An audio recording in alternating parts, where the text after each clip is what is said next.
Okay, so my name is Raffaele. I've been teaching the entrepreneurial journalism subject, and that's in the Masters of Advanced Journalism. It's a new subject. It's the first time we ran it this semester, and the students are they're Masters journalist students, and so they come from quite a wide variety of backgrounds and experiences. So even though most of my teaching formally has been postgraduate, I also have taught extracurricular programs at the university that have been largely undergraduate, and that's been in the area of entrepreneurship and innovation. There's a real mix. So some of them are practicing journalists who are upskilling their qualifications, right down to those who actually haven't done much work in the field, and they're actually using the qualification to give them more practical experience. One of the strategies, because certainly at UTS it's a very practical, hands-on degree, is that students can actually get access to work experience through studying. So I have a background in the changing nature of work and the future of where that's going. So entrepreneurship and entrepreneuring skills are really critical to that in a world where it's less about finding jobs and more about actually creating work. So people often talk about, predicting the jobs of the future. Actually, what we need to do is skill people up in how to create the jobs of the future. Really, because it was the first time we had run this, it was very experimental, and things were probably a lot messier than they would be in the second iteration.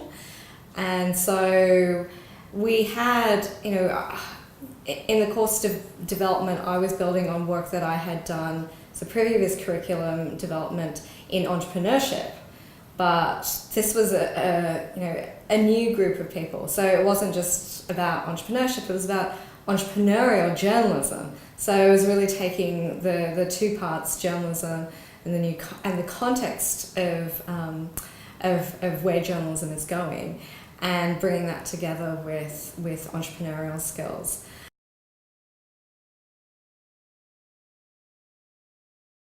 So we didn't design the course around the affordance model. What we did was we took a particular intervention, so we took one class and we designed that around the affordance model.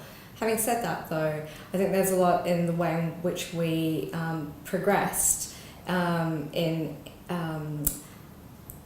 how the course was structured and how we structured the tasks that actually do fit in with the affordance model. So those three layers really of the knowing about, so the sort of functional layer, and then giving sort of more typical exercises, right, where they could then go and practice that in a more sort of boxed method, right? So that they could go, okay, this is a good use of how would you use this tool or a skill, and go practice that. And then they would apply that to their own project, which is going to be really unique and really different. And so in order to do that, they actually do have to mix things up a little bit. They have to adapt. They have to create something. What students do in the course is that they go through the various stages of being able to research and understand a customer and a need, ideate a solution for that, and then test whether actually people do want that. Is there a sustainable business model around that? And so they get introduced to a whole lot of concepts and techniques around design thinking and lean startup skills, and they practice that in class. With an exercise, but then they have to go off and they have to go and find real people to actually interact with and test things out in real life, and they apply that to their own projects. So they come up with their own ideas, and we got them to do it individually. So they essentially had ownership of what that project was. That was something that they could actually go on after the class and I know a few who are planning to do so, and actually build something from that. We really wanted them to actually recognise also the value of their journalist skills as well. So rather than it just being about, oh, you're learning about entrepreneurship here, it's getting them to see, actually, you've been doing things that are already entrepreneurial. You've been doing things that are actually skills that really help you in entrepreneurship. And one really big one is actually interviewing. So going out and actually interviewing people who could be potential customers and getting to really understand their lives. Now, these are skills that journalists actually have. And so being able to connect the two and see it in a different context is something we've been encouraging them to do. What they need to do is essentially what everybody else across all professions need to do, and that's actually to be able to learn and create. Because I think if we're training new journalism students to just adapt to what jobs are currently there, rather than actually looking to see, well, how can I lead this industry?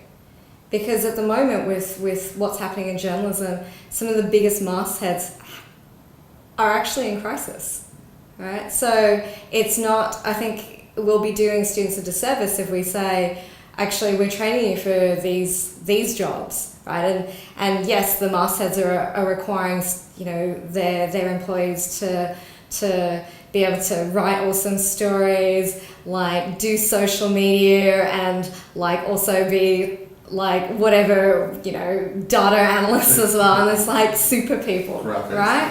Yeah, but you're also seeing other models of journalism emerge where, in fact, people have got really good at understanding their audience and what they need, and creating really, really strong value for them, right? And that's a different bundle of skills than the sort of generalist who does everything but doesn't really do anything.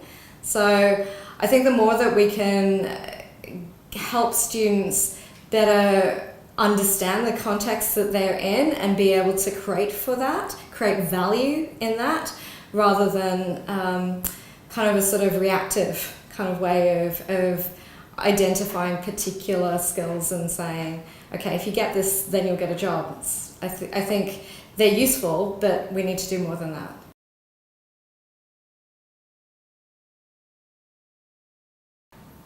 I think the most important one is actually understanding the audience and being able to deliver value to them. And if you have the ability to delve deeply into that and to be able to test and validate hypotheses around what might be valuable, you can then adapt to any new technology that comes along. So whatever's going to be like the next Twitter, or I think Facebook's probably going to be around for a while. But technologies are going to come and go, and platforms come and go. And so, while something like Medium is really popular now, that may not be the case in 5 years from now, right? And so it's being able to pick up in these changes, amongst your audience, and to be able to be on that cutting edge. Sometimes I think we can forget that actually you still need to learn the tools, right? So even though the underlying more foundational capabilities underpin that and then can set people up to better learn things in the future, at the same time, there's still also literacy around those tools.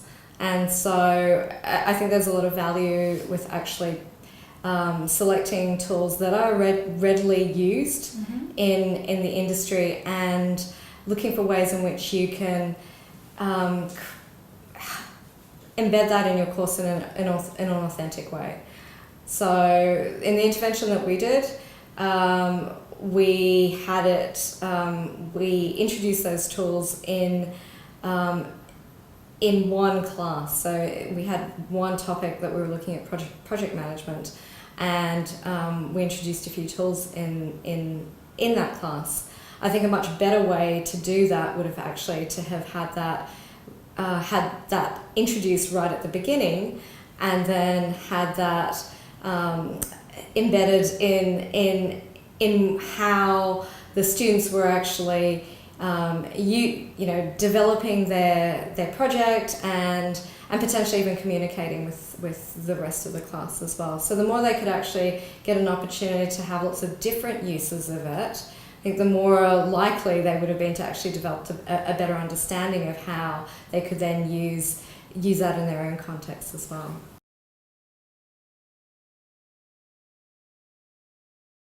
Indeed, and I think that's where the affordance model is really useful, because it allows you to, in a way, audit the different levels of learning. And so if it wasn't something that was front of mind because we were using that, it may have been something that we might have just passed over because that particular section wasn't a critical part of the subject. We were more focused on those foundational skills. But it allowed us to really sort of bring that, make that more explicit, that we were really playing on more of that foundational and sort of early perceptual level rather than really getting into the contextual levels.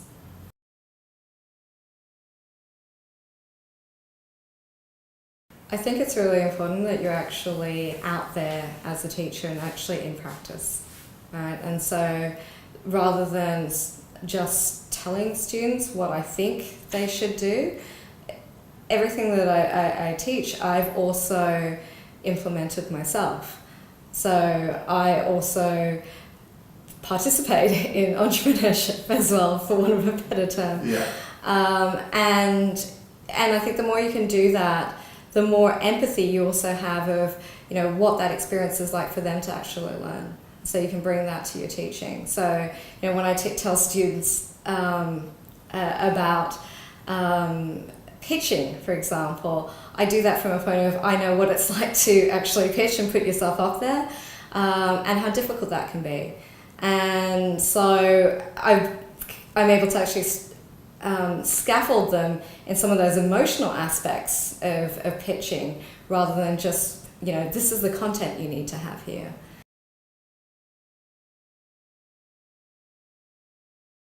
Absolutely. It's all about, entrepreneurship is all about creating something new, right? And in order to do that, you do need to be able to go and engage with the real world, right?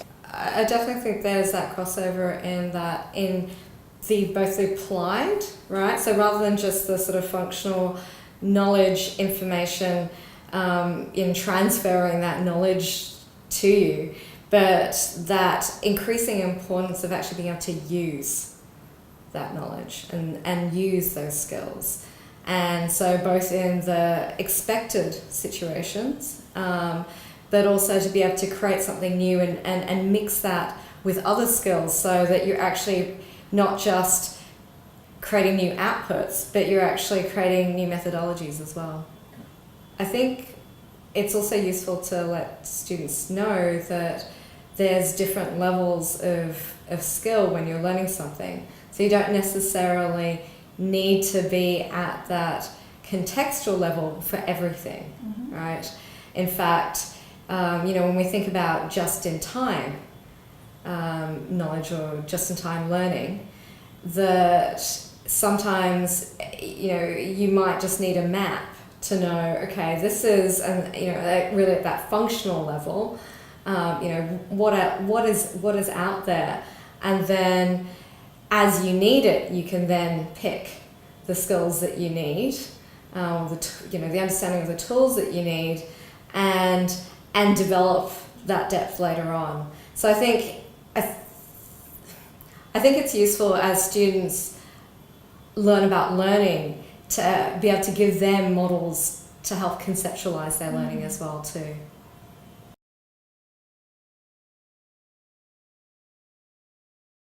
So one resource that's been useful in getting students thinking about learning and reflection has been the single, double and triple loop model. And so that there's, and I present that with a visual, the single, double and triple loops. So I think something like that would be really useful, where they could actually visualize those different levels and what that might mean.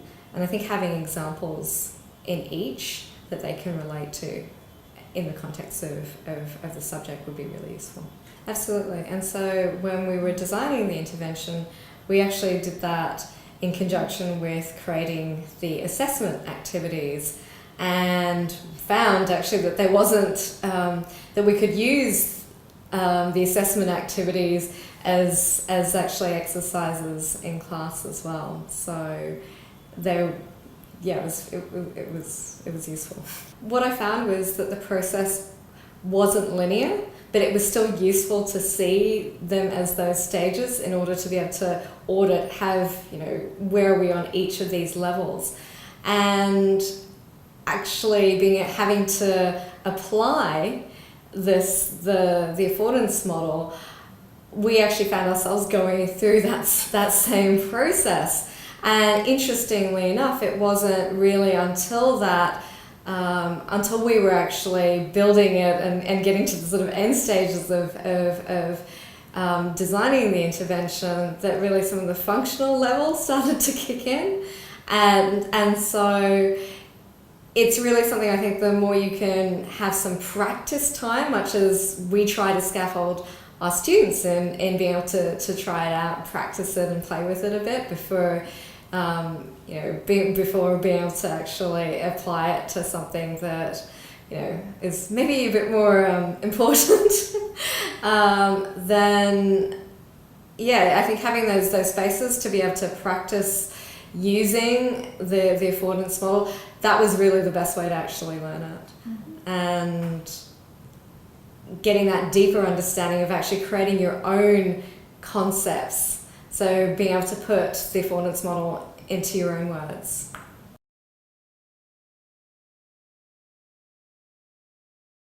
No, and that's a really good point, and it's something I'm really concerned with, is really the accessibility of this, because what we're actually seeing is, it's a very polarized world. Right, so for some people, there's more opportunities than ever. It's exciting, you can go from, 0 to 100,000 and just like hardly any time at all. Whereas before, these things used to take you years. Yet at the same time, for others, we're actually seeing more and more people actually starting to miss out. So it's like a whole lot of really good things for this really small number of people. And that's really where I think we need to be really aware of our responsibility as educators, right? In universities, that we make sure that we are aware of the context and the situation of each individual student, and so that we're not further excluding them by requiring them to do all these things outside of hours that some students might have more opportunity to do, whereas others aren't. And I think that's where the classroom time actually becomes really, really important. So how we scaffold that time to make the best use of it becomes critical. For us to actually have a sustainable, functioning society, we actually need to respect diversity and value diversity more, rather than, I think one of the sort of, it can be a bit dangerous to think that we all have to be this one person, because actually there is a lot of value that comes from the ability to do deep research, to be able to specialize in one particular field. And in fact, when you look at innovation, the best innovation comes when you have a mix. Like, diversity is very, very important to innovation across all of its different aspects. And so, in fact, if you can have strong specializations and collaboration on top of that, and so you have your boundary spanners all in that mix, that's actually it gives you the space to have that depth, to have people who are really good at just going down and fixating and obsessing on these tiny little things that may go nowhere, but also may plunge the depths that nobody else is willing to do, as well as different people who are, or even others who are better at connecting that knowledge, right? And sometimes you're going to get the odd person who can do all of that, But I think to expect everybody to be that superhuman, really, if we had a world where everybody was the same, I think the more we can look to see how can we create a society where we can actually value and see the value of those different needs, because often there is that value. Yeah.